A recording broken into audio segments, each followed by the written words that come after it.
The regional shift in the deadline is intended to ensure that the region is ready for switchover well ahead of time. In 2010, the region adopted the Digital Video Broadcasting Second Generation DVB-T2 using MPEG-4 compression as the Digital Terrestrial Television DTT standard for the 15-member grouping. While several countries in the region are still weighing their options on the appropriate standard of digital broadcasting, the NBC recently launched its official symbolic start of the digital migration process in Namibia, expected to take place in April 2013.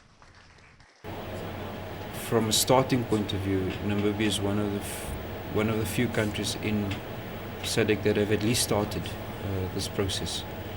And by April next year, I can't say how many countries would have publicly launched a DTT by that time, but Namibia will definitely be one of them.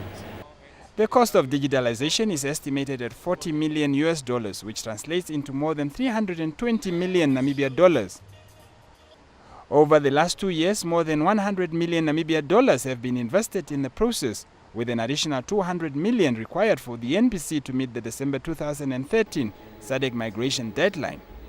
We are improving the population coverage of television from the 68% to 80% when we are done with this project.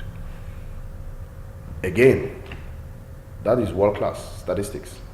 Many countries are happy with 30% DDT coverage because that's all that matters, and that's only covering pockets that are lucrative and potentially wins votes. In our case, we're saying 80%.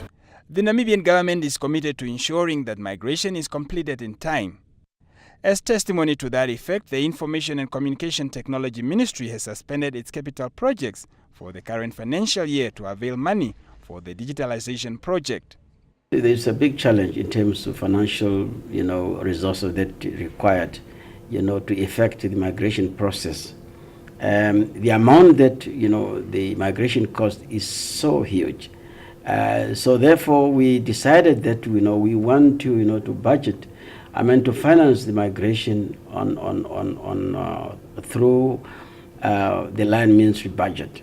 Of course, that is quite amenable to the Minister of Finance if you present, a moderate, figure, as a contribution to the migration process, rather than the total amount that is exceeding maybe 500 million.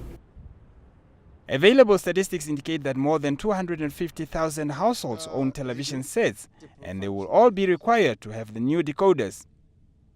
The cost of a decoder like this is yet to be determined, but indications are that it should be affordable to current and future television set owners.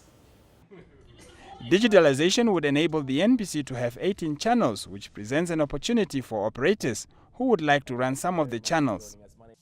The NBC realizes that the package it will be offering on the new decoder should be competitive, as there are other players in that market. NBC will only be developing 2 additional channels. That is a news channel and then a sports and entertainment channel. The other channels will be what they call turnaround channels, which is similar to what DSTV does. So they carry whole channels, full channels from other content providers like, CNN, the BBC services, for example.